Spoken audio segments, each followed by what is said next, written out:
দুর্গাপুজো উপলক্ষে কিশোরগঞ্জের কটিয়াদীতে বসেছে প্রায় ৫০০ বছরের ঐতিহ্যবাহী ঢাকের হাট। এবারের হাটে দেশের বিভিন্ন জেলা থেকে বাদক দল হাজির হয়েছেন নানা বাদ্যযন্ত্র নিয়ে। কটিয়াদীর ঢাকের হাট থেকে বিস্তারিত জানিয়েছেন প্রতিনিধি শফিক আদনান। ঢাক ঢোলের আওয়াজ ও সুরের ভর্ৎসনা ছাড়া দুর্গাপূজা পূর্ণতা পায় না।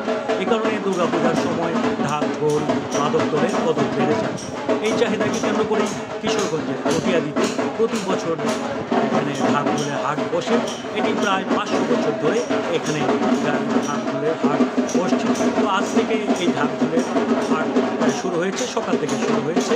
এটি চলবে আগামীকাল রবিবার অর্থাৎ ষষ্ঠীর গভীর রাত পর্যন্ত।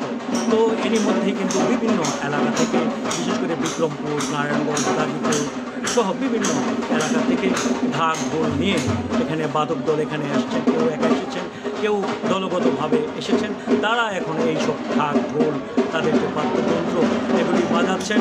ঢাক ঢোলের হাটটি কিন্তু এই এলাকার একটি সংস্কৃতি হয়ে দাঁড়িয়েছে এবং ঐতিহ্য হয়ে দাঁড়িয়েছে। এই কারণে প্রশাসন থেকে শুরু করে সবাই এই ঢাক ঢোলের হাটটি এখানে দেখাশোনা করে। আর এখানে একটি কথা বলে রাখতে চাই, এখানে যে বাদক দলের অভিযোগ হচ্ছে যে এখানে খাবার, পানি, টয়লেট সহ এখানে নানা অসুবিধা রয়েছে। আয়োজকরা যদি এই বিষয়গুলো দেখভাল করেন তাহলে এই ঢাকের হাটটি ভবিষ্যতে আরও জমজমাট হবে বলে তারা আমাকে জানিয়েছে।